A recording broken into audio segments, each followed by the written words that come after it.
7 years ago, I drifted in the Pacific for 133 days, surviving by drinking my own urine and eating raw fish. Now a torpedo has sunk the passenger liner, and I've dragged my employer's delicate wife and a schoolgirl into the lifeboat. While I slept, they drank all the fresh water. When the pain curled them up screaming, I unscrewed that bottle of 3-day-old urine and downed it in front of them. Want to live? Do the same. They gagged, but they had no choice. On the 12th day, a motionless cloud appeared on the horizon. I trembled all over an island. I'm Old Pan. 7 years ago, my plane crashed, and I drifted alone in the Pacific for 133 days, clinging to a few tied-together suitcases. Those 133 days, I tasted utter despair and nearly gave up many times. Now, I've been thrown back into the ocean's embrace, and this time I got two women who know nothing about survival. Our passenger liner was hit by a torpedo in the middle of the Indian Ocean. My employer was killed instantly by a fragment through his head. His wife, Susan, rushed out in a panic, begging me for help. In the chaos, I grabbed a lifeboat, helped this Chinese-American lady aboard, and an 18-year-old Malaysian student, Yuanwen, scrambled in as well. The moment the great ship sank, the immense suction of the sea dragged every living person on the surface into the depths, leaving no survivors. That night, the sea was like ink, corpses, and debris mingled together. I forced the two still shocked women to shine flashlights and fished 2 cases of canned food, a case of bottled water, a quilt, and several sets of thick clothes from the sea. 10 days had passed in a blink. Under my iron-fisted rationing, only 5 small bottles of fresh water remained, each 300 milliliters, while the human body needs at least 475 milliliters of water per day.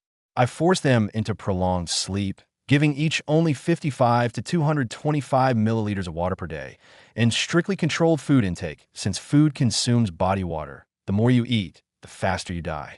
They had resisted, but finally succumbed to my force, hiding hostility in their eyes.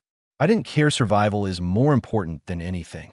That morning, a scream tore through the quiet of the sea. I woke with a start and saw Susan and Yuanwen curled up in the lifeboat, clutching their stomachs, faces pale and drenched in cold sweat. The scattered, empty bottles and hollowed-out cans stung my eyes. They waited until I fell asleep, then devoured all the fresh water and food. After prolonged fasting, the sudden binge caused stomach cramps that twisted their insides like knives. I was so angry my temples throbbed, but anger was pointless. I turned Yuanwen over, pried open her mouth, and stuck my fingers down her throat to make her gag. She vomited all over the floor. I did the same to Susan. After they had both emptied their stomachs, they collapsed weakly in the boat, eyes blank, tears of shame streaming down their faces. I'm sorry. We were just so hungry and thirsty, we thought we were going to die. Susan sobbed and trembled. Yuanwen looked at me with anguish. Uncle, the water's all gone. What are we going to do? Fresh water, not a drop left. I pulled out 2 bottles from a corner. That was the urine I had saved earlier. Right in front of them, I unscrewed a bottle. The pungent, stinking smell hit me. Unfazed, I took a small sip. If you want to survive, drink this. Until we collect distilled water, this is the only source of hydration, I said calmly. Watching this made their stomachs churn, and their eyes grew even more desperate. I pinned my hopes on the weather. The cumulus clouds on the horizon were thicker than the past few days, with feathery white cirrus clouds, and at dawn there were fiery red clouds. Every old fisherman knows. Red sky in morning, sailors warning red sky at night, sailors' delight. This was a sign of changing weather. I immediately set up a simple distiller made from a baler and transparent plastic sheeting. On a clear day, at best it could collect half a liter of water, barely enough to keep us alive. But that was far from sufficient. If it didn't rain within 2 days, our organs would suffer irreversible damage. By then, even if rain came, it wouldn't save us. That entire day was as sweltering as a steam box. The fish surfaced to gasp for air, and our bodies lost moisture faster than usual. We sucked on buttons to stimulate saliva, but our throats still burned with thirst. In the evening, I divided the collected distilled water into 3 portions, only 100 milliliters each. I had them take small bites of the fish we'd managed to save earlier, washing it down with that little water. I also swallowed the last of my urine. I ate a piece of meat. I had to eat more. I was the only one who could fight. At night, I pinched the skin on their arms, watching how fast it rebounded to gauge their level of dehydration. Susan asked softly, "Can we survive?" I looked into her eyes and said, "As long as I'm alive, you'll live." She nodded, rested her head on my lap, and wept quietly. It was an act of entrustment. In utter despair, I knew she was giving me the last of her trust. At 2 in the morning, the sea wind suddenly changed, carrying a damp chill.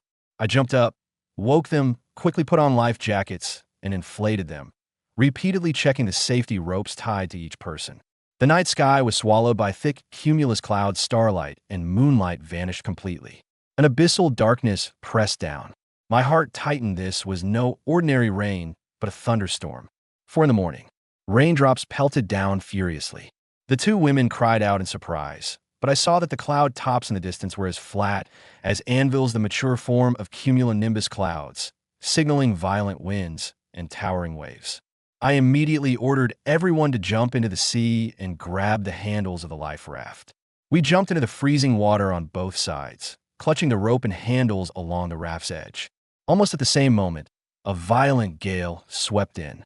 The lifeboat was tossed like a withered leaf, hurled to the crest of a 3 or 4 meter wave before plunging instantly into the trough. Rain poured down like a deluge, and waves lashed our faces, making it impossible to breathe properly. Every time I opened my mouth, it was either filled with salty, bitter seawater or choked by rain, my lungs feeling as if they were about to explode. The safety rope was stretched taut by the currents, and my body felt like it was being pulled in opposite directions by two giant hands. I looked up and saw Yuwen's hands losing their grip. A wave swept her away, and the buoyancy of her life jacket was useless in the undertow. I freed one hand, grabbed her safety rope, gave it a hard yank and pull, and managed to drag her back from the jaws of the sea demon. She clung to my arm, choking on seawater, her pants long washed away by the waves. She was shivering violently from the cold. "Get on the boat. Bail out the water. Hurry," I shouted. She climbed aboard and began frantically splashing the water out. If the lifeboat capsizes, we're all finished. On the other side, Susan clung to the hemp rope with her arms, her frozen lips black and trembling. I shouted at her, "Don't let go, even if it kills you." Her eyes lit up in the rainy night that was the fire of a person fighting desperately to live. We soaked in the storm for over 2 hours, the skin on our palms cut by the salt-encrusted rope, the seawater stinging to the bone. The waves finally calmed, but the rain continued. I ordered the canopy to be lowered to collect rainwater. The three of us crawled back into the boat. Susan's pants were gone, but no one cared. We knelt in the boat, catching every drop of fresh water from the tarpwood bottles. The moment the bottles gradually filled, our blackened lips trembled. We wanted to cry, but couldn't squeeze out a single tear, only the sound of teeth chattering and the gasps of survivors. Day broke, the sun rose, and warmth slowly dispelled the cold. But when I went to the stern and looked, my heart instantly sank to freezing point. All the cans tied in the hemp net bag were swept away by last night's giant wave. God traded our rations for this fresh water, and now, on the vast sea, we have absolutely nothing to eat. The two women saw the empty net, and their faces, which had just cleared, were again filled with fear. Fishing was the only way. I took out the fishing line and hook and tied them to the end of the oar. With no bait, I jumped into the sea and scraped off a handful of barnacles growing on the bottom of the lifeboat. When they saw the shell meat, they were as delighted as if they had discovered treasure. Kneeling on the spread clothing, they carefully picked out the meat with a fish hook, completely unaware of the clothes slipping down. I warned them to be very careful not to prick their hands.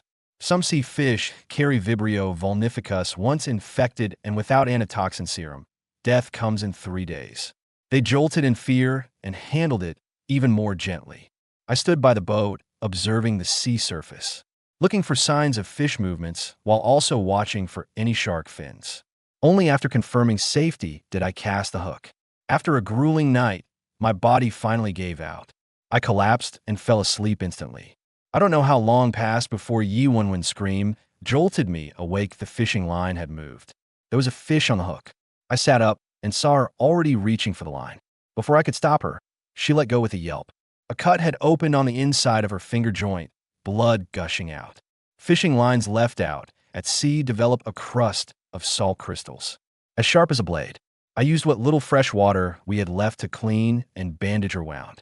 Then, pulling on gloves, I started reeling in slowly. The catch was a tuna weighing about 6 kilograms, its struggle shockingly fierce. I didn't dare haul it directly onto the raft, afraid its thrashing might puncture the lifeboat, which would be as good as a death sentence. I tied the line to a rope cleat on the raft, grabbed a knife, and jumped into the sea. The water instantly turned red with the fish's blood. I had to finish this quickly to avoid attracting sharks. It took a lot of effort to kill the tuna. I wrapped it in my clothes and hauled it onto the raft. The two women had already laid out thick layers of clothing, their eyes sparkling as they stared at the big fish, like starving children finally about to enjoy a feast beyond their wildest dreams. I quickly dissected and dismembered the tuna. Its flesh was delicious and high in protein.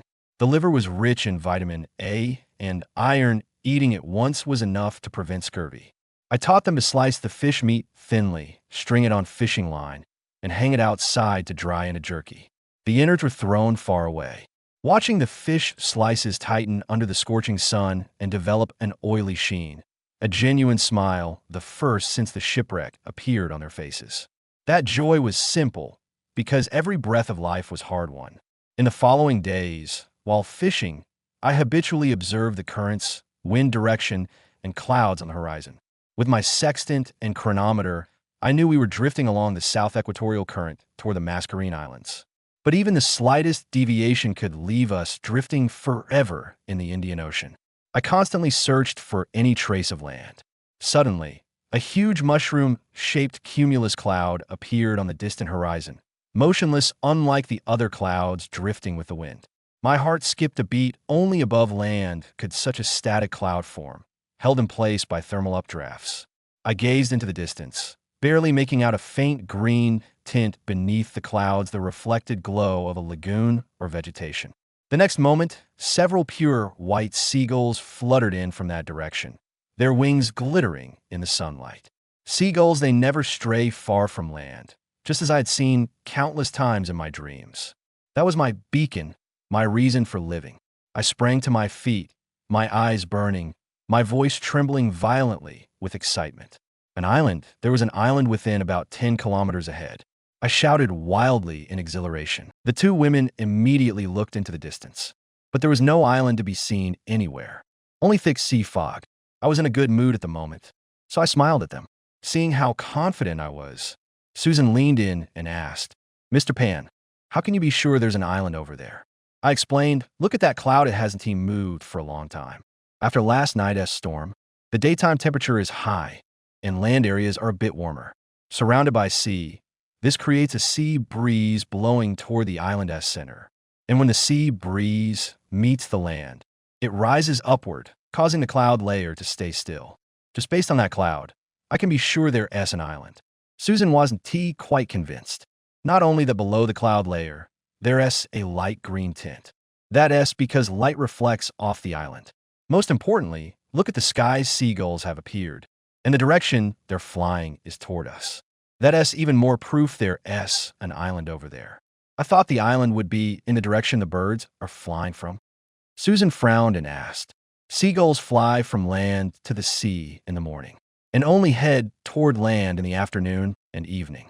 It was morning now, I explained. Just then, Yi Wenwen's face lit up with excitement, probably remembering what I had said. "Where there are seagulls, there's an island. Uncle, we really did find an island." Yi Wenwen turned to Lehigh, her voice trembling with joy. Her glittering eyes followed the gulls soaring overhead. I said nothing for a moment. I crouched down and scooped up some floating debris from the water. This is floating vegetation. If I had only relied on the earlier evidence, it wouldn't have been enough to confirm there was an island ahead. It could have been due to our physical condition, hallucinations, or a mirage. But this drifting plant material allows me to be 100% certain. There's definitely an island ahead, I stated with absolute certainty. By then, everyone was thrilled. Taking turns rowing the oars covering over 10 kilometers was no easy feat. Our strength was failing too. Now my stomach was growling with hunger. But knowing there was an island ahead, everyone mustered their last ounce of strength. After rowing for 6 kilometers, everyone's hands were blistered from the oars. The sea fog cleared, and a dark, undulating line appeared ahead. It was a ridge the ridge of an island. An island? An island? There really was an island. Ewan straightened up excitedly and shouted. As she straightened, her white shirt was stretched taut, her curves enchanting. You have to understand, both women were wearing nothing underneath. Of course, I didn't look at her. Instead, I narrowed my eyes to observe the island. This island was not small, about 3 square kilometers. Besides the main island, there was also a smaller one. A small island like this in international waters certainly wouldn't be shown on ordinary maps. It would only appear on nautical charts. It had no name at all. At that moment, everyone was very excited. Even Susan, who rarely smiled, had a happy smile on her face right then. That smile was truly beautiful. Seeing the island, they, who had lost their strength, mustered up their energy once again. They longed to throw themselves into the embrace of that beautiful island. Resting and moving, it took over 2 hours. Finally, just as their energy was nearly spent, they successfully approached the island. Near the island, there were many coral reefs, glistening with vibrant colors under the sunlight. So beautiful it seemed like paradise on earth. It's so beautiful. I love you so much, Uncle. Ewan, excited, hugged me and gave me a kiss.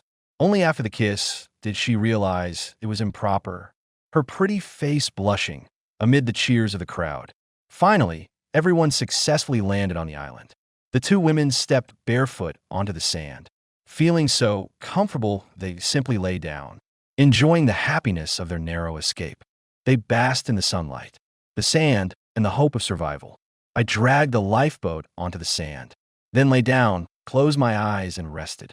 I feel like the air on this island is full of freedom. It's brimming with life. I grabbed a handful of sand and squeezed it tightly, feeling the long-lost texture of solid ground. After drifting at sea for so long, my whole head felt like it was swaying, as if the sky and earth were spinning. I lay on the ground with my eyes closed, my eyelids glowing red through the sunlight. With one hand gripping the sand and the other pressed against my chest, I felt the solid embrace of the earth beneath me. At that moment, I felt my soul finally return to the land. After resting a little, the 2 women went back to the lifeboat. They ate dried fish and drank rainwater, replenishing their protein and strength. I told them to drink the rainwater slowly, or they would vomit. The 2 women were extremely hungry, but with their previous experience, they absolutely dared not wolf down their food. I also sat among them to fill my stomach, because there are many things to do in the afternoon. I must replenish my energy, because we know nothing about this island. We don't know if there are wild beasts on this island. Will there be wolves at night? Or venomous snakes lurking around? So before it gets dark, we had better find a place to take shelter first. Natural shelters like caves. Basically, they're hard to come by. I still plan to find the island stream first. Build a shelter next to the stream. That way, we won't have to worry about fresh water. With water, we can start many survival plans. After Susan and Yi-1-1 had eaten their fill, they picked up some rocks the size of soccer balls and laid out a large SOS on the beach. If a helicopter flies overhead or a ship passes by in the distance, seeing this distress signal, we might be rescued. I pulled out a hemp rope only as long as an arm from the toolbox. I tied it into a knot. Uncle, what are you doing? Yi-1-1 asked curiously. I pointed to the highest point of the island. I'm going to climb the tallest tree there, to overlook the whole island, which will help us find a water source. This is a tropical rainforest. Strange trees grow densely. The entire island is pristine forest. To find a stream in this dense forest is very difficult, because streams are hidden under various bushes. But where there are streams, there must be valleys. From a high place, you can see valleys. Besides this method, there's also another way. That is to walk along the edge of the island. But this island is a rocky island. There are many reefs around it. Rocks. To go around this island, it would take more than a day. Besides, I have another plan. That is to see just how big the entire island is. After all, you can't really tell its size from the highest point. Getting a general idea of the island's terrain would be a big help for future survival. Mr. Pan, that's too risky. What if you get bitten by a venomous snake in there? Susan disagreed. Actually, her disagreement was understandable. After all, I'm the only man on this island. In other words, the only source of labor. The 2 women could manage to survive on this deserted island for 10 days or half a month. But if they had to survive for a year or more, that would be a huge problem, because as time goes on, those survival skills might improve. Malnutrition, illness, or injury and infection would also set in. Their chances of survival would grow smaller and smaller. And Susan even suspected she might be pregnant. That makes the lack of a man's care even more critical. I hesitated for a moment, eyes lowered. The two women were still wearing thin clothes. Their figures were faintly visible. Susan's worries were not unfounded, because snakes appear in the afternoon and evening. If I couldn't make it back before sunset, I would likely be bitten to death by a venomous snake. I nodded and abandoned this plan, decided to set out tomorrow morning instead. Then I'll go pick some coconuts. Also, you two go find some dry firewood. Don't go too far, and don't go too deep into the forest. It's very cold at night. We must start a fire. Then we can even have some cooked food. When I said that, both women swallowed their saliva.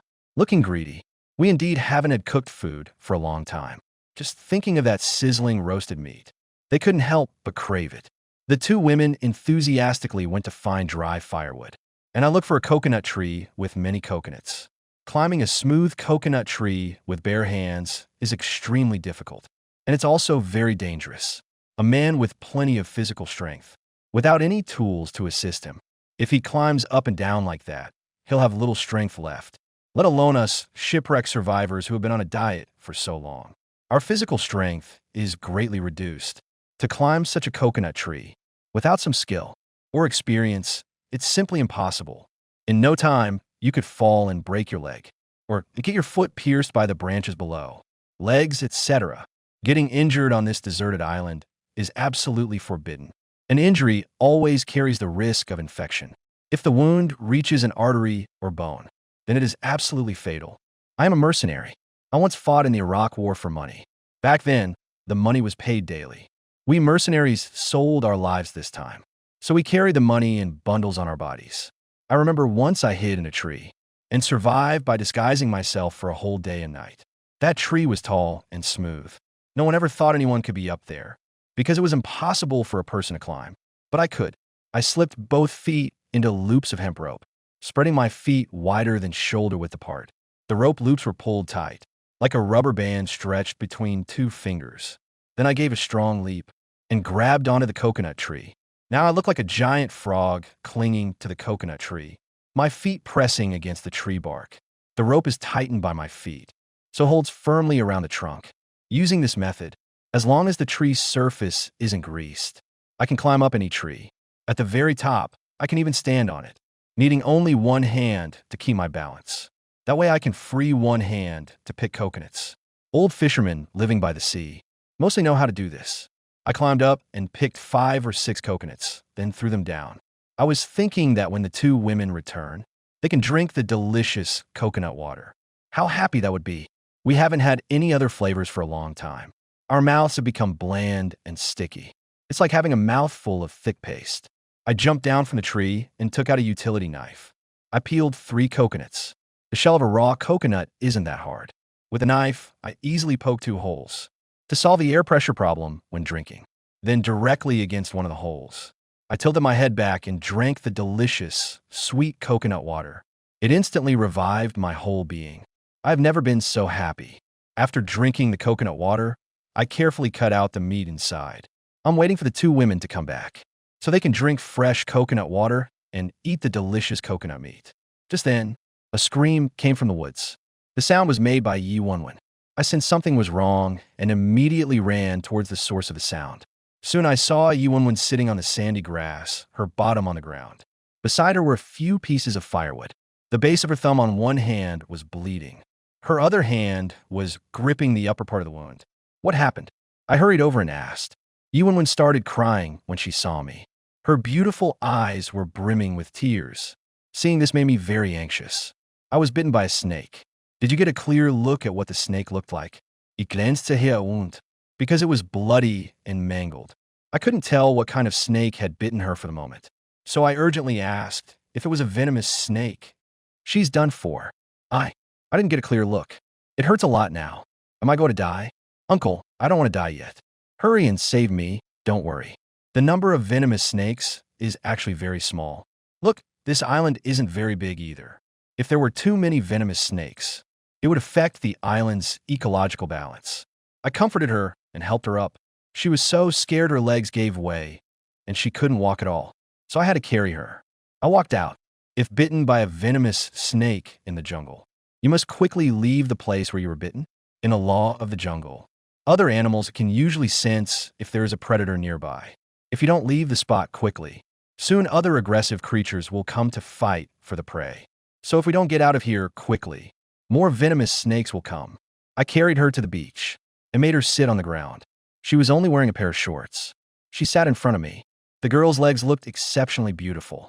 I told her not to move, and I ran to the lifeboat to get a bottle of water. I cleaned her wound with water, seeing 2 neat rows of teeth marks. I breathed a sigh of relief. Uncle, am I going to die? I'm really scared. I don't even have a boyfriend yet. Yuan said tearfully. I smiled and said, you won't die. I told her that if it were venomous, there would be a wound, usually like a zombie bite, with 2 fong holes or 1, a chevron-shaped bite mark. But the bite marks on her hand were in rows, and very neat. This kind of wound is usually non-venomous. The snake that made it might be relatively larger, looking a bit scary, but is not venomous. But hurts a lot, though. It's all swollen, and there are bruises. Yuan was still not fully reassured. She was tightly gripping her wrist. Dare not let go. But it's no wonder. She knows nothing about snakes. Anyone bitten by a snake would be this nervous. Once bitten, twice shy. This saying perfectly shows how humans fear snakes so deeply. Venomous snakes' fangs and glands secrete various toxins with different properties, causing a range of poisoning symptoms. These symptoms are quite easy to identify. One type is neurotoxic venom. Another is hemorrhagic venom. After a bite from the former, the wound doesn't hurt or swell, but fatigue sets in, body temperature rises, and breathing becomes rapid. After a bite from the latter, platelets are destroyed, and the wound blood can't clot. Localized swelling, pain, and bleeding occur, followed by difficulty breathing. Death typically comes within 4 hours, leaving only 2 hours for rescue. This wound of yours doesn't show any signs of a snake bite. You can't die from this. Let me explain it to her. After all, Yuan is an overseas student. If I don't explain it in a more professional way, she'll definitely be worried. Hearing this, she finally relaxed. Her eyes were full of gratitude. Thank you, uncle. Just now, I thought I was going to die. I was so scared that I would never see my parents again. As she spoke, Yuan started crying again. I helped her bandage the wound. At that moment, Susan also came back carrying some dry firewood. Seeing that Yuan was injured, she came over and asked with concern. Fortunately, it was a false alarm. Otherwise, the island would have 1 less person. You too, have some coconut juice and some coconut meat. I ran over and brought back 2 coconuts. I poked a few holes in them directly with a small knife. Then I handed them to the 2 women. So delicious. I never imagined coconut milk could taste this good. And this coconut meat is amazingly tasty too. It's really beyond imagination. Yuan said excitedly. Susan also had a look of pure bliss. Her smile was as beautiful as a female star in a toothpaste ad. I have to admit, this woman is truly stunning, especially when she's content. When she smiles with happiness, that look is just too beautiful. I remembered what my employer said. No matter what happens, you must protect this woman for me. If something happens to me, make sure you get her to the destination. The people there will give you 10 million as a reward. I always felt there was something special about this woman, that she's more than just that man's mistress. And it also made me suspicious about the attack on the ship. She might be the key clue, but if I ask her now, she definitely won't tell me. After all, it's a matter of life and death for everyone on the ship. It even involves the military. How could it be simple? Are we still sleeping on the lifeboat tonight? After Susan was satisfied, she thought about the problem of sleeping at night. After all, it's not safe for 3 people to sleep together. Men and women should keep their distance. Before, there was no other choice. Now the situation is different. I looked at the sun in the sky, confirmed that there was still time to build a shelter, then looked at the grove, found a spot that wouldn't get wet when the tide came in. I pointed to the area under the coconut tree, saying that spot was flat and dry, and there was a big rock facing the sea. Behind the big rock, we could block the sea wind. We could also use that rock as a wall, so we would need to cut fewer trees to build the wall, saving energy and build a shelter there. The 2 women readily agreed. However, I was a bit troubled now. Right now I only have a knife even smaller than a dagger. Chopping down a small tree isn't too difficult. But if I have to cut down more trees, this knife might get damaged, and my hand wouldn't be able to handle that kind of wear. This knife is incredibly useful to us. We must be careful with it. If primitive humans had a small knife, human history would have been advanced by tens of thousands of years. That shows just how important a small knife can be on a primitive island. Besides, this shelter is only good for maybe 5 or 6 days of sleep. After those 5 or 6 days, we'll have to find a new shelter because there's no fresh water source here. And this shelter isn't sturdy enough. If wild animals show up, the 3 of us would definitely be eaten. So there's no need to waste too much time and energy on it. As long as we can sleep, that's enough. I called for the 2 women to gather as much firewood as possible, since the fire would need to burn through the night. And I walked into the forest. I hope to find bamboo. And bamboo mostly grows in valleys, on both sides of streams. Finding bamboo also greatly increases the chances of finding a stream. But it doesn't mean that bamboo is always accompanied by a stream. I'm looking for bamboo because I want to build a shelter with it. It saves more time and effort than building with wood. And bamboo is easy to cut. It can also be used to make many tools, such as fishing spears and fish traps, bamboo ropes, bamboo grills, bamboo spears, etc. These are things that greatly increase our chances of survival. And there are also things I can make when I only have a small knife. The most advantageous tools I can make. If I had a machete, I wouldn't mind cutting down dozens of wrist-thick trees to build shelter. Before entering the jungle, I cut a 2-meter-long branch and held it in my hand. While walking forward, I forcefully whipped the wild path ahead to drive away the venomous snakes sleeping under the grass that hides my feet. I was wearing a set of camouflage gear, which effectively protected against cuts from many natural saw-toothed plants, and also defended against bites from wild mosquitoes and stings from venomous bees. Most fortunately, I had kept my combat boots on, but when the 2 women fled, they were only wearing slippers, which they lost in the sea, so they had to go barefoot by the shore. Otherwise, I would have assigned them more important tasks. After over 2 hours, I finally found a small bamboo grove. Each of these wild bamboo stalks was as thick as my arm. At most, I could drag or carry 5 or 6 stalks at a time. It was already past 1 in the afternoon. The way back didn't require as many twists and turns as the way here, because I was searching for bamboo on the way here. While on the way back, I just needed to go in a straight line, but it would still take about 40 minutes. I could only make 2 trips at most, since cutting bamboo was very time-consuming. So all things considered, I could only make 1 trip. The remaining time must be used to build a shelter and start a fire. So I have to carry 7 or 8 long bamboo stalks back to meet the basic needs. As for making other things out of bamboo, there's definitely no time for that. I'll have to figure that out tomorrow. I looked around the bamboo grove. There was no stream, which disappointed me a bit. After trekking for so long, I was parched and took a couple of sips of coconut juice from the bottle. After moistening my throat, I began selecting bamboo. Bamboo in this primitive tropical rainforest often hides many green pit vipers. In a cluster of bamboo, there could be 4 or 5 hiding. If I cut the bamboo from below, the green pit vipers above might fall down. They could bite my neck or arm in 1 strike. A bite to the neck would basically be hopeless. There's an artery and a vein there, allowing venom to quickly return to the heart. Even if it weren't on a deserted island, even in an ordinary forest, bitten in the area around the neck. If not treated within 2 hours, even if rescued, they would end up disabled. I carefully used a branch to drive away the hair-raising bamboo vipers. Several bamboo vipers fell down and quickly slithered toward my feet. Their movement was as fast as lightning. Luckily, I had been prepared. The short branch in my right hand, I slammed it hard onto the ground, and the spot I stood on was solid ground, not a bush. If it were a bush, the branch in my hand would never hit it. It would only hit the top of the bush. In that case, I would just wait to die. This was a spot I had deliberately chosen. If I had no awareness of this, I would already have been bitten. That bad-tempered bamboo viper tried to take revenge for disturbing its nap. But I broke its spine, although it was vicious and venomous. But how could it rival human intelligence? The ground where it crawled was the grave I had prepared for it. After the bamboo viper was killed, I used a branch to flick it aside. then continued clearing this area of bamboo vipers. I knew some bamboo vipers were very patient and wouldn't easily be shaken down, but I wouldn't be easily ambushed either. After hitting with the branch for a while and making sure there were no more bamboo vipers, I went over with a knife. Cut bamboo. The surface of bamboo is very hard. I used the knife to cut a notch around the bamboo, but the cut wasn't deep, so I couldn't break the bamboo directly.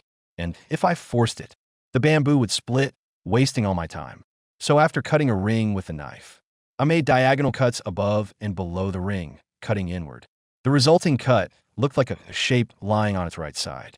After cutting a V shape like this in a circle, I stood up and grabbed the upper end of the bamboo. With a hard twist, the arm-thick bamboo snapped off. Repeating this process, I cut down 8 bamboo stalks, each about 9 meters long. Then I split these bamboo stalks into 3 sections each. Using one of the stalks, I shaved it into bamboo strips. The bamboo strips could serve as rope. I tied up the 2 large piles of bamboo. I was already exhausted. My right hand, from cutting bamboo with a small knife, had developed many bloody blisters. The muscles in my hand ached terribly, but I didn't have much time left. It was already 4 o'clock in the afternoon. I couldn't stop for a single moment. If I didn't make it back by dusk, I would most likely be bitten to death by venomous snakes in the forest. Even if I didn't encounter venomous snakes, I would surely run into predators out hunting. I took a long bamboo pole, sharpened at both ends, and threaded it through the middle of the 2 bamboo bundles, making a carrying pole like this. I could then carry the bamboo on my shoulder and walk back like a farmer. The bamboo load was full of moisture, very heavy. My shoulders strained, aching terribly, but I thought about getting back before dark, so I dared not stop even for a step. I trudged with difficulty along this wild path. A road that usually took 10 minutes to walk took half an hour here. After walking for over an hour, I was drenched in sweat. The coconut water I brought with me was all gone. My physical fitness was still too poor. After finishing the stretch, I felt almost completely drained. It was sheer willpower that got me back to the shore. When I returned, the sun had already descended to just above the horizon. Beautiful fiery clouds over the sea. It was simply too beautiful. I lay down on the beach, gasping for air in big gulps. Only then did my body slowly recover. 2 women walked over, trying to help me carry the bamboo back, but they couldn't lift it at all. The 2 of them probably haven't done any farm work in their entire lives. How could they know how heavy this burden is for a man? Let me take over. I've rested a bit. I placed the carrying pole back on my shoulder and moved step by step toward the big rock. The 2 women hadn't been idle while I was away. They had actually found a large flat stone. Setting that stone above the stone fire pit would allow them to roast meat. They had even piled up a semicircular stone stove pit, but there was no charcoal inside. Beside it were some wooden sticks and fluffy, dry plants. Clearly, while I was gone, they had tried using those tinder materials to start a fire by friction, but failed. I reached out, took Susan's hand, and looked at it. Both hands were covered in bloody blisters, obviously from rubbing the wooden stick with her bare hands to create friction. Such delicate hands couldn't possibly withstand that kind of friction. Susan lowered her head in shame for not being able to help me. Starting a fire by friction isn't done that way. Don't push yourself too hard from now on. If you hurt your hand, it'll be a problem, I said. Susan hummed in acknowledgement. Here am I concerned. She was a little touched. I knew they all wanted to help out. However, survival in the wild isn't as simple as one imagines. Knowing the theory behind survival skills isn't enough. You need rich experience. You 2 help me find a hemp rope and a green branch. I instructed also to let them lend a hand. Hemp rope was easy to find because there was plenty on the lifeboat. Green branches weren't hard to find either. In a small grove nearby, you could just snap one off. Susan went to find a hemp rope and green branches. I then picked up the small knife and took the bamboo apart. To make the most use of the bamboo, I split 10 bamboo stalks in half. Splitting bamboo was actually pretty easy. Make a cut on it, and then just give it a hard snap. In just a short while, I had snapped off 3 or 4 branches. I laid them flat on the ground, waiting for Susan to return. I had already split 7 of them. Spread flat on the ground, they formed a sort of bamboo raft shape. Mr. Pan, are these branches okay? Susan handed over the branches and asked. I took a look. The branches were about an arm's length long. Thin and moderate, very good. I responded and knelt down to the ground. I used a small knife to trim the branches a bit. Then I carved a circular groove at both ends. I tied a finger-thick hemp rope to both ends of the branch, making a bow. Of course, such a small bow wasn't for hunting. It was for starting a fire by friction. I picked up the fire drill stick that Susan had used earlier. I wrapped the bowstring around it. This way, I just needed to gently hold the top of the drill stick with my hand or something else. Then pull the bow back and forth sideways. The drill stick would then spin quickly and continuously. Susan and Ewan saw this and couldn't help but suddenly understand. Uncle, you're truly amazing. Why didn't I think of that? Susan also breathed a sigh of relief at this moment. She had been worried they wouldn't have fire tonight. She still wanted to eat some grilled meat slices. Just use your brain when faced with problems. Bring me that piece of dry wood and these fine, fluffy dry weeds. I called out, and Susan and Ewan immediately got moving. Watching the silhouettes of two well-figured women in the dusk light, I actually felt a bit of pleasure. Susan brought over a dry log as thick as a leg. I used a small knife to poke a finger-sized fire drilling hole on it. Since the log was round, it would roll side to side when drilling for fire, making it easy to mess up. So I dug a pit in the ground with my bare hands and buried the log horizontally inside, leaving only a third above ground. Then I piled the dry weeds E11 had brought on top. Then I built a semicircular wall around it with stones to shelter it from the wind. After making full preparations, I sharpened one end of the drill stick into a cone so that it could fit into the fire pit on the dry wood. Then I started pulling the fire bow. The fire bow started smoothly. It wasn't smooth at first, but as I pulled more times, the drill bit and the fire pit became smoother. The motion and speed increased gradually. Soon, smoke began to rise from the drill bit. At this moment, I couldn't afford any mistakes. Otherwise, I would have to start over. So I steadied the speed. Smoke meant the temperature had reached the ignition point. I just needed to keep generating heat through friction until the drill bit and fire pit charred. A few minutes later, a crimson flame appeared. I quickly crouched down and blew on the embers. I lit the dry, kindling grass. When the two women saw the fire, excitedly, she quickly added a lot of small dry twigs for me. The half-circle stone wall we had just built now served well as a windbreak. I picked some larger pieces of wood and stood them up to form a cone-shaped fire. This type of fire is quite particular because we need it to burn all night, and I can't use bow drill every time. So it's essential to preserve the embers. The inside of the cone fire is filled with small dry twigs. The outside is tightly stacked with larger logs. It looks like a wooden cone tent. This way, the air entering inside is limited. The flames will be well controlled. It won't flare up suddenly, nor will it burn through all the wood. Otherwise, we'd have to find dry wood all night to keep the fire alive. Just building a cone fire isn't enough, because this is only for warmth. It's not good for cooking, so I need to build a grid-shaped fire beside it. This way we can keep warm and also cook food. When not in use, the grid-shaped fire can be buried with sand. This way, the spot will stay warm all night. It's like underfloor heating, and lying on top of it to rest is a good option. After all, the bamboo bed shelter I made isn't big enough for 3 people, and the lifeboat can't be slept in either. I've already deflated it to avoid punctures, so this will be my bed for the night. After finishing the fire pit, the two women, imitating what they've seen on TV, skewered the fish fillets onto branches and roasted them over the charcoal. We're already exhausted tonight. Otherwise, I could whip up a proper wilderness meal for them. Right now, I need to speed up getting their shelter done, so everyone can rest and recover their strength as soon as possible. We have to get up early tomorrow. There's a ton of things to do, and there's a suspicion that's been on my mind. It's a suspicion that scares me. I need to climb to the top of the island first thing in the morning to confirm it. I laid the split bamboo on the flat, sandy ground, formed a bamboo bed. At the same time, I tied the remaining bamboo into a raft shape. Using rocks as a wall, I leaned the bamboo wall diagonally, forming a triangle, so one could lie down and rest inside the triangular space. The broken edges of the bamboo wall faced outward to prevent anyone inside from accidentally getting cut by the sharp bamboo edges. At the same time, it also provided good rain protection. Rainwater would flow along the bamboo grooves to the ground. I just needed to dig a drainage ditch on the ground to keep the interior dry. Of course, these bamboo alone were not completely waterproof. I also needed to find some ferns. Wild taro leaves or banana leaves. No need to look for them tonight, because it wouldn't rain tonight. Tomorrow and the day after were harder to predict. We couldn't look for a new shelter for the time being. We would definitely be staying here for quite a few days. It was necessary to take precautions. There was still some bamboo left. I made another bamboo wall, covered the triangular entrance of the shelter, leaving only one opening. This way, when sleeping at night, I wouldn't lose body heat to the sea breeze.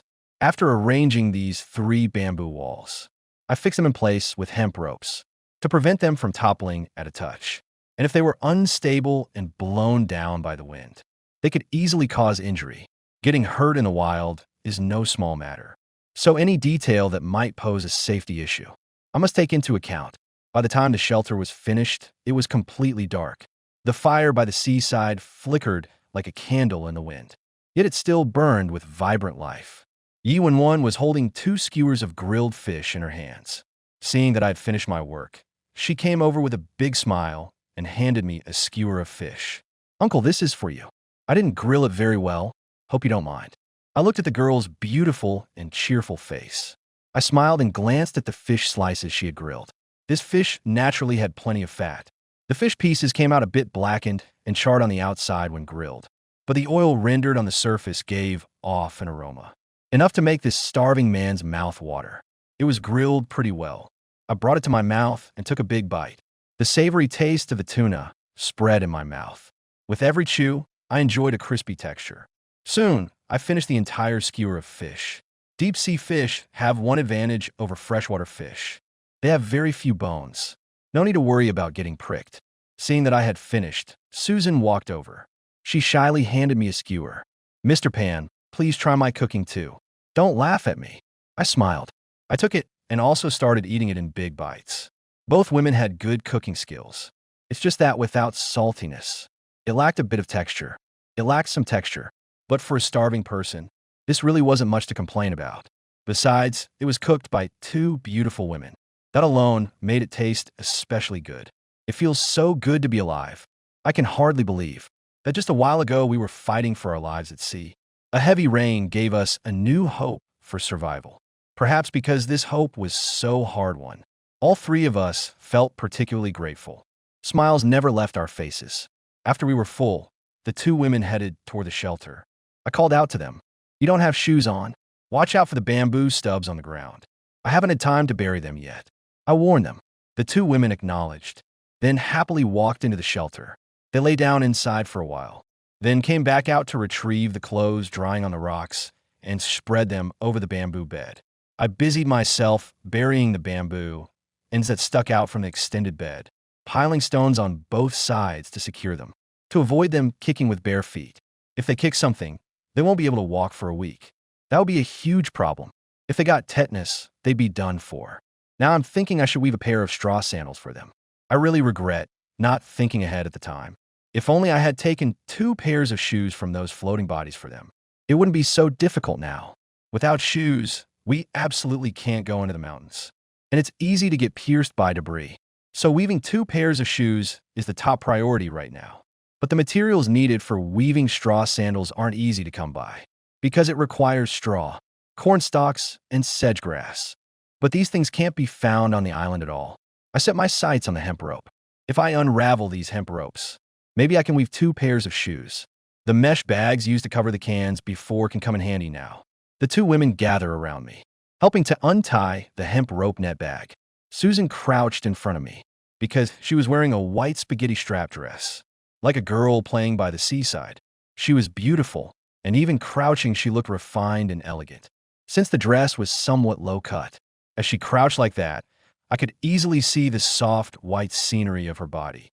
A slight stir of desire rose in my heart. On this deserted island, perhaps these 2 women were my only emotional solace. In the last mission, I was tortured by loneliness to the point of near death. If this time I were alone again, I didn't know if I could hold on. I was weaving straw sandals while thinking of my wife. She was a fisherman's daughter.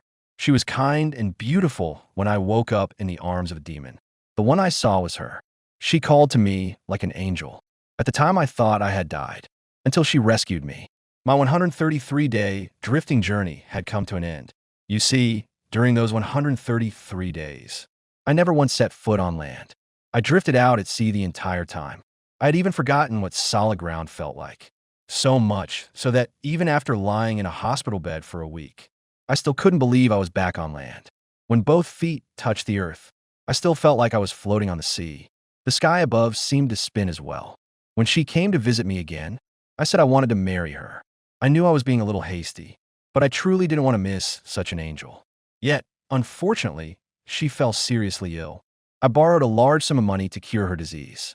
After that, her legs could no longer walk. I knew I had to earn enough money to support her for the rest of her life. So I went out to sea, but right now, I miss her terribly. My wife, are you doing well far away? I'm still alive. Wait for me. I will definitely come back. I will definitely fulfill my promise to protect you for a lifetime. Thinking of this, I held back my tears, not letting them fall, so as not to ruin my image as a tough, unwavering man. Weaving straw sandals was something my clever wife taught me. With every movement I made, I remembered one of her smiles. The scenes felt like just yesterday. By 9 in the evening, 2 pairs of rope sandals were finished. The 2 women put them on their feet, and they actually looked somewhat stylish. Or perhaps it was because their feet were just too beautiful. She walked a few circles on the beach in the sandals, then came back happily. Thank you, Mr. Pan. I wouldn't know what to do without shoes. Susan said gratefully. Yi Wenwen danced gracefully before me. A happy girl loves to dance. She has a slender figure, and her dancing was truly beautiful, like a fairy who had fallen to the mortal world. Rest early, there's still a lot to do tomorrow, I said to the 2 women. They were tired too, so they responded and walked into the shelter. There was still a bit of space inside for me to lie down, but I didn't go in. I filled the fire pit with sand and stones, then laid down 6 split bamboo pieces flat. Then I lay down on top. It felt very warm. Mr. Pan, aren't you coming in to sleep? Susan saw that I hadn't gone in and asked curiously. You women also looked over. I need to watch the fire. You 2 sleep first. I refused them. The 2 women looked at each other. In the end, they agreed and lay down asleep. I don't know what they were thinking, or maybe they were thinking about the shelter I worked so hard to build, and I didn't even sleep in it myself. They might have felt a bit embarrassed. Now it's not like the time at sea, when there was no place to sleep. So naturally, it's not appropriate to sleep together anymore. Hungry and thirsty at sea, had no thoughts at all. But now I can eat my fill and have a warm little nest, sleeping between 2 women. Naturally, it couldn't be too peaceful. Perhaps the 2 of them also thought of this. So they didn't mention it again. They just felt a little guilty. After all, I used my labor to get them a dry and warm environment, while I lay outside enduring the cold wind. Of course, I didn't mind sleeping there. After I regained my strength, my body was quickly absorbing nutrients. In a few days, I would recover my former strength. Then the chances of leading everyone to survive would be greater. Thinking about it, I gradually fell asleep. When I woke up, I felt someone lying in my arms. I thought it was Susan, but to my surprise, it was that girl Yi Wenwen. She was sleeping like a baby, by this warm, glowing fire. She looked so peaceful. Her arms were crossed over her chest, and her body was slightly curled like a young bird nestled in its nest, evoking tenderness and a strong desire to protect her. Yi Wenwen had a rather girlish, cute face. Though she just turned 18, her cheeks were still slightly plump, with a bit of adorable baby fat. During these days adrift at sea, her skin was no longer as milky white as before, but she still retained her youthful charm. Her full, well-defined lips, no longer chapped now, looked soft and tender. I wondered how she ended up lying in my arms. Had she woken from a nightmare during the night? I noticed tear stains at the corners of her eyes. Was she missing her deceased uncle, or feeling homesick? Before, while drifting at sea, life and death unknown, survival instinct overrides everything. So there was no spare emotion for longing or tears. But now that her feet are on solid ground, her emotions slowly start to well up. She was sleeping on top of her thick clothes. I slowly sat up, only to find my hands wrapped in quite a bit of adhesive tape. Cutting bamboo with a small knife and rowing before had left my palms and fingertips covered in blood blisters. I had never bothered to tend to them. I didn't expect this girl to be so considerate, even treating these wounds for me. Her own snake bite must still be hurting, yet she still cared about me. A warmth spread through my heart involuntarily. If I had a daughter like her, I would probably be very happy. I'm almost 40 now. As a mercenary, I'm too old. But as a father, I'm just the right age. But I have no connection to the role of father. If I hadn't been kidnapped by human traffickers when I was 6, perhaps my fate wouldn't have been so harsh. At the age of 9, I killed a man who bought me and raised me. It was after many failed attempts to escape, a decision made in desperation. From the age of 7, I kept trying to run away. I escaped 7 or 8 times, and each time I was caught, I was beaten viciously.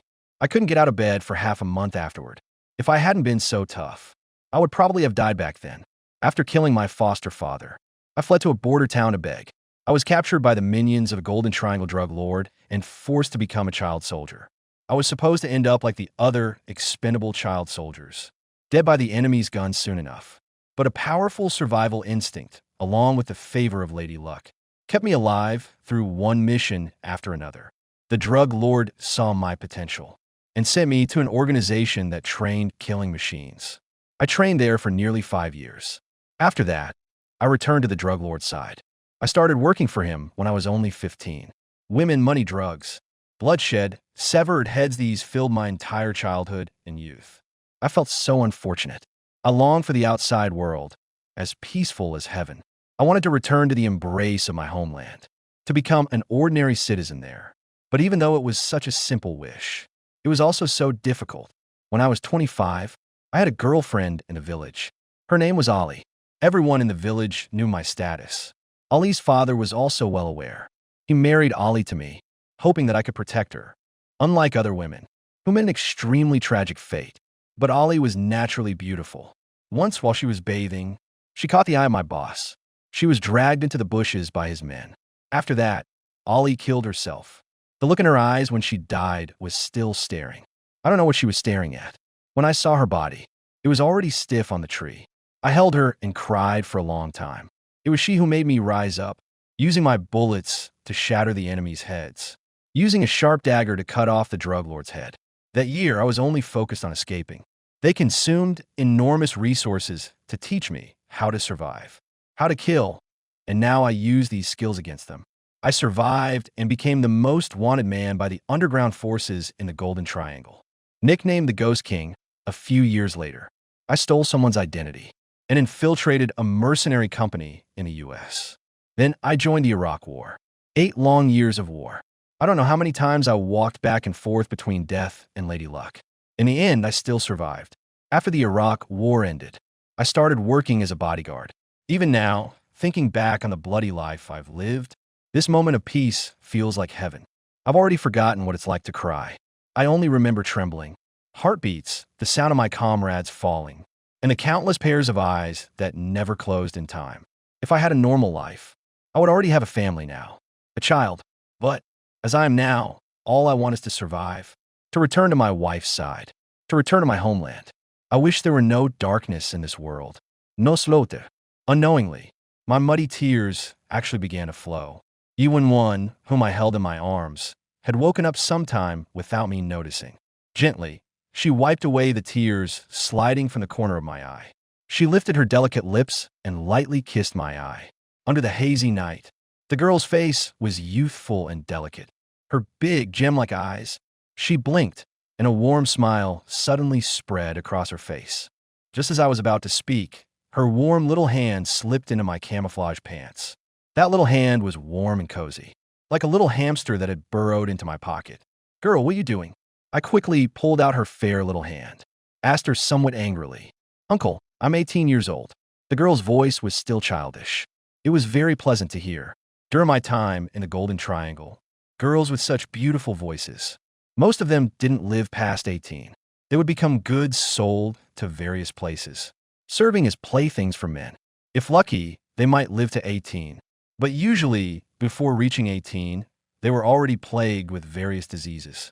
The still healthy organs on their bodies would be sold. I don't know in which underground black market they would end up in an operating room. And then that heart would go on beating in some rich old man's body for the rest of his life. I once saw with my own eyes an old man over 90 who had received a brand new young girl's heart, with the girl's bloodied corpse lying beside him, a bloody hole in her chest, still faintly visible through the gradually ceasing active organs. Ironically, I was standing fully armed and numb at the entrance of the operating room, serving as this old man's bodyguard. The suppressed pain of these years had been churning in my chest. It wasn't until Alex's death that it awakened my long-numbed conscience. As I was recalling those memories, the young girl suddenly darted to my abdomen area. Nervous, I reached out and shoved Yi-Wen away. Yi-Wen's injured hand hit a rock. She cried out in pain. Ich glänzte her. Her eyes were full of confusion and resentment. Are you hurt? I suddenly felt a pang of sympathy and walked over to help her up. Ye vengeant potet. Clearly she was angry. Sorry, I'm not targeting you. You reminded me of some unpleasant things. Go back and rest, I said sternly, looking into the girl's naive eyes. Uncle, we survived thanks to you, and I have nothing to repay you. Why won't you accept it? Yi-Wen asked very directly. I took a deep breath, reached out and pinched her cheek. We survived together. We still have to leave this island alive together. As for repayment, wait until we leave this damn place. Rest while there are still many things to do after dawn, I said in an adult tone. I knew she felt very insecure at that moment, and she didn't know me well, other than using this method to gain a sense of security. There's no other choice. Yi-Wen didn't say anything else. She scurried back to sleep, clearly still a bit angry. I pulled up my zipper, lay back down on the bamboo bed, and rested my hands behind my head, gazing at the starry sky. What Yi-Wen had just done reminded me of several Iraqi girls killed by fellow mercenaries. After we mercenaries stepped onto that land, we had no nationality. Our actions wouldn't be recognized by any country. If trouble came, we'd either be killed as terrorists, or we'd go on the run. There was no third option. Mercenaries working there were either short-term or long-term. Short-term was 3 to 5 months. Long-term over a year. Someone like me, who survived 11 years of combat, was extremely rare. And those soldiers, having been away from women for so long, often brutalized local girls. By the time I found out, 3 Iraqi girls had already been killed by mercenaries trying to cover their tracks. I was utterly enraged at that time. I shot them dead on the spot. Mercenaries are strictly prohibited from killing each other. Luckily, it wasn't discovered, because that area was being bombed at the time. Otherwise, I would have had to go to great lengths to cover it up, to avoid revealing my identity as the Ghost King. Now, recalling those terrified young girls, kneeling on the ground, satisfying those beasts, I can't find peace within. So just now, Yi-Wen's actions tore open my emotional wounds. Tomorrow, let's first go to the top of the island and take a look. I tried hard to push aside those unbearable memories, thinking about which route to take up the mountain tomorrow, to confirm the safety of this island. The morning sea breeze was especially cool. The pitch black sea gradually changed from dark green to deep blue, like a huge piece of cloth dyed with color-changing material. The pale dawn rising above the horizon gradually burned into a golden yellow. The vast sky was adorned with wispy clouds like a painting. I got up and stretched my sweat-soaked body. Yesterday's fatigue was completely gone, but my body had been heavily drained over the past half month. During the fasting period, my already scarce body fat had severely dropped, making my muscle lines particularly prominent. Each striated muscle exuded a sense of resilience and strength. I raised my hand, spreading and clenching my fingers. The muscles at the base of my thumb still ached faintly. This was a muscle bruise from long hours of whittling bamboo with a knife. Subcutaneous bleeding and soft tissue damage. But these were superficial wounds without external trauma. Not too severe. They would heal quickly as long as I reduced labor. The thick calluses on my palms also provided good protection. I repeatedly flexed the fingers of both hands, trying to adapt to the pain, to prevent a critical failure of muscle response in a crucial moment. The 2 women had not woken up yet. The fatigue and hunger of the past few days had been tormenting them. Their bodies had never received proper rest. I wasn't in a hurry to go up the mountain either. At this hour, the wild beasts and poisonous creatures in the forest hadn't returned to their nests yet.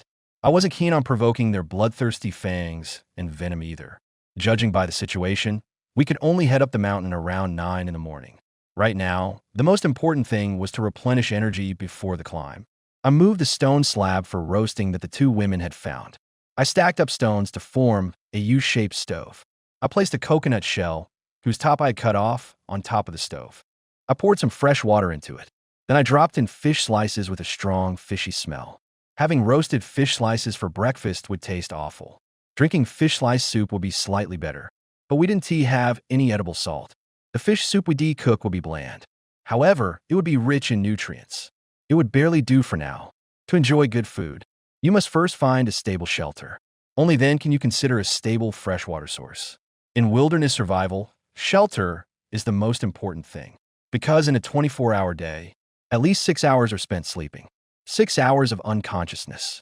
Without a good living environment, it's like dropping a bloody piece of meat into a hungry tropical jungle. The danger is easy to imagine. Even on the beach, it's the same. The beach on this deserted island is nothing like the sand in a tourist area. Soon the fish soup was ready. This small coconut obviously couldn't make enough for 3 servings. So I made 3 batches and placed them in a sand pit I had dug earlier. The damp, cool sand pit quickly absorbed the heat. The lukewarm coconut fish soup was ready to drink. I didn't wake up the 2 women. Their stamina and constitution are much worse than mine. If they don't get enough sleep, it can easily lead to illness. Now, I must ensure the 2 women recover their health as soon as possible. Otherwise, their immunity will be too weak, and if they get sick frequently, they will eventually die on this deserted island. After I finished a bowl of fish soup, I also scooped out and ate the coconut meat inside.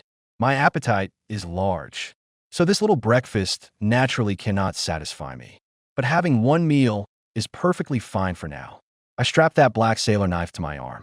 This sailor knife originally had a black leather sheath, making it very convenient to tie on the arm, and not easy to lose. This sailor knife is extremely important to us. It is truly indispensable. Before finding a new replacement, it must never be damaged.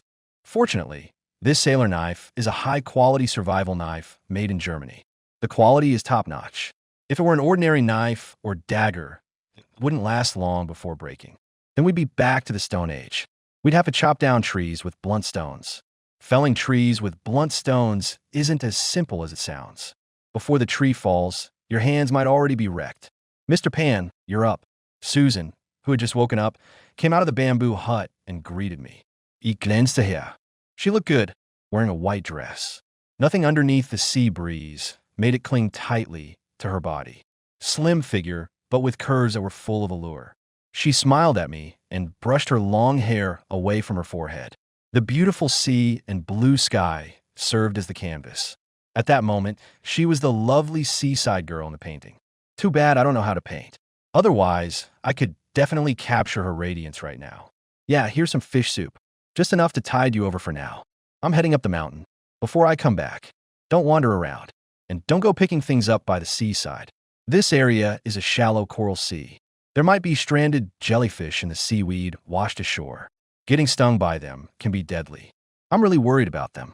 If those 2 women wait here too long, they might naively go picking up shells or something. When I come back, they'll have turned into 2 ugly corpses. Upon hearing this, Susan nodded seriously. She lifted her skirt and walked over to the fish soup I had cooked for them. She took a satisfied sniff. Her stomach was already growling. Mr. Pan, have you eaten? Susan picked it up and asked. She is a very polite woman. On the ship, she demonstrated in every way the qualities expected of an upper-class woman. But I don't understand why she, so young, would be with a man nearly 60 years old. However, it's not convenient for me to ask about these matters. Now is not the time for idle talk. I nodded to tell her I had already eaten. She then began to eat. I picked up a thick bamboo about 3 fingers wide and sharpened one end. I repeated this process and made 3 in total. 2 short ones and 1 long one. I tucked the 2 short ones into my waist. This was to prevent the long spear from being unable to stop a beast's attack. They were short spears for disemboweling in close combat. Although there are fewer beasts during the day, it doesn't mean there are none. Those beasts that didn't catch food at night will find a shady spot to ambush, waiting to strike foolish creatures. I gave a brief explanation, then got up and headed into the mountains, walking into the jungle. The sound of birds was incessant. The natural, melodious bird song was truly intoxicating, but I had no heart to appreciate it. The overnight sea fog had made the forest very humid, although it wasn't raining. Dew hung on the tips of the lush leaves in the forest. There were absolutely no paths in the jungle. It was as primitive as arriving on a strange planet. I had to rely on the thick trees and walk in one direction. Large trees absorb a lot of water and nutrients as they grow. Plus, their canopies are large, which severely affects photosynthesis and nutrient absorption for plants beneath them. So under normal circumstances, the path under big trees has high visibility and is easier to traverse. Unlike those low shrubs, you can walk a few steps before getting stuck. Various plant thorns can take turns torturing you. Even my thick, tough camouflage uniform couldn't withstand much of that torment. Not to mention the treacherous creatures that like to hide in the bushes. If they bite you once, I'd probably end up losing my life here. But walking under the big trees. Also be careful of poisonous snakes camouflaged in fallen leaves. For example, the extremely venomous five-step snake particularly likes to hide in piles of fallen leaves, making it hard to guard against. One careless step and you could get bitten. Besides snakes, there are also poison dart frogs that prefer damp tree roots. These little creatures are no bigger than a thumb. If you accidentally get touched by the venom from the glands on its back, then you can only wait to die, let alone without medical care. Even with it, the mortality rate is extremely high. So before going up the mountain, I put on the gloves from the toolbox to avoid accidentally touching these little creatures. I walked along the ridge for over an hour, covering less than a mile, and the path was extremely difficult. I estimated that it would take another hour or two to reach the summit. I still didn't know how big this island was. From when I landed, it was probably only about 3 to 4 square kilometers. Stumbling along with uneven steps, I walked for a while. I looked up at the dappled shade. Deep inside the jungle, it's hard to catch a glimpse of the mountaintop because the dense forest completely blocks the view. That's why I chose a predetermined route before climbing. If I wandered aimlessly, I likely wouldn't find the summit even by dark. I pushed on for another hour and climbed over a huge boulder. The view suddenly opened up. I shielded my eyes from the sudden glare of sunlight, letting them adjust. To my astonishment, I discovered a big surprise. Beneath this slope was actually a lake within the island. This island lake wasn't completely enclosed. It had an outlet, which flowed eastward along the valley. I could easily pinpoint where it emptied into the sea. I was so thrilled I couldn't contain myself. Drenched in sweat, I stood there. Looking at this calm, mirror-like lake, I really wanted to plunge in and take a bath. To swim freely the island lake in the tropical jungle nurtured the entire island's ecosystem. I even saw egrets skimming across the lake's surface, fish frolicking at the bottom of the lake, and a small otter drinking water by the shore. So beautiful nature finally showed a hint of mercy to me, who had returned from the brink of death 3 times. I checked the time. There was still time, so I quickened my pace and climbed to the mountaintop. The trees around the mountaintop were not as tall as those on the hillside, and there were fewer low-growing plants. This was probably because the mountaintop was a rocky peak.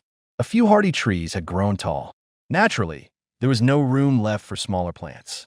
I climbed into the canopy of a fig tree. A few monkeys were startled and fled. Standing on the tree canopy, I surveyed the entire island, except for the secondary island a few kilometers away, which was too hazy to see clearly. The main island's topography was laid out before my eyes. If seen from a distance, this island resembled a Jurassic seismosaurus lying asleep on the sea. It was incredibly grand and magnificent. I gazed at a rocky hill on the secondary island. I faintly noticed a straight pole standing upright in a crevice. It looked like a flagpole. I frowned slightly. I shielded my eyes with my hand above my brow and stared carefully for a long time. I worried it was a man-made flagpole, because it's rare for such a straight plant to grow from a rock crevice. Most would be crooked trees. If it was man-made, who would be in a place like this? Unless it's pirates, I had been guessing all along. Whether this island might be a pirate island. If that were the case, the SOS signal we laid out on the beach wouldn't just fail to call for help, but would also attract pirates to hunt us down. My heartbeat involuntarily quickened. I grabbed my bamboo spear and hurried back. The speed of returning along the same path was more than 4 or 5 times faster than when climbing up. All the way downhill, encountering rocks, tree roots, weeds, and the like, I leaped over them directly. The speed was fast and the noise was loud. Even if there were sleeping venomous snakes nearby, they would be startled and flee. Moreover, when I was climbing up, I had been probing the path with my bamboo spear constantly. The possibility of accidents was greatly reduced. While sprinting wildly, I was thinking, if this island is a pirate island, then every once in a while, the pirates would come back here once, because they must have buried treasure here. They make the sea their home, so it's impossible for them to store their wealth on the ship. And it's also unlikely to be stored on land, because the governments of various countries crack down quite heavily on pirates. In international waters, they are fine, but once they go ashore, the situation is very different. Capturing them can confiscate a lot of wealth. The government will naturally be much more proactive. That way, they want to be able to deposit their money in banks. And the islands are where they hide their treasures. In the past, pirates mostly robbed cargo ships carrying gold and jewelry. Now, gold and such things are generally shipped by air. What is transported by sea nowadays is mostly export goods. They're useless to them. So now they mainly seize cargo and kidnap people for ransom. And they want to accept ordinary currency either. Only gold, diamonds, US dollars, and drugs. The gold and diamonds they obtain are stored in well-sealed boxes and buried underground on some island. And usually only a few high-ranking pirates know the route to such treasure islands. If they find people on the island, they'll naturally worry about the route being exposed. They will definitely capture us like prey, then cruelly toy with them to death. Finally, throw the bodies into the sea to feed the fish, becoming fertilizer for the ocean. So now, I must be sure whether this is really a pirate island or not. No one knows on which rainy night the pirates will climb onto the island by feeling the slippery rocks. While we are fast asleep, slit my vulnerable throat with a cold dagger, then capture the two women, tear off all their clothes. Let dozens or hundreds of pirates of different colors take turns humiliating them. Then chop them up to feed the dogs. I've seen such things often. In my days struggling in the Golden Triangle, I witnessed with my own eyes those thugs cut off a woman's breast and place it on a plate to feed his wolf dog. A wolf dog raised on human flesh is incomparably ferocious. A tiger cannot assert any dominance in front of several such wolf dogs. It is utterly irrational to judge these pirates by human nature, but their arrival might be our only hope of leaving this island. Crisis and opportunity go hand in hand. As far as I know, pirates are usually fugitives from neighboring countries. La criminals, homeless, bloodthirsty as beasts. Every one of them is a desperado. They are definitely not easy to deal with. And with two women by my side, there's no way I could sneak onto their ship, because they have a very strict division of labor. 3 extra people would definitely be noticed, unless I kill all these armed to the teeth pirates and seize the pirate ship that's their lifeline. That's clearly unimaginable. One mistake, and I'd be doomed forever, unless absolutely necessary. I'd rather spend my life on this primitive tropical desert island than gamble on that slim chance of survival with them. Because I was running at top speed, I neglected my surroundings. Suddenly, I heard the sound of trees snapping behind me. I snapped my head back for a glance, and a female leopard, about 50 or 60 kilograms, was actually stalking right behind me. How could such a predator exist on this small island? Strange, its thick paw pads allowed it to track its prey in absolute silence.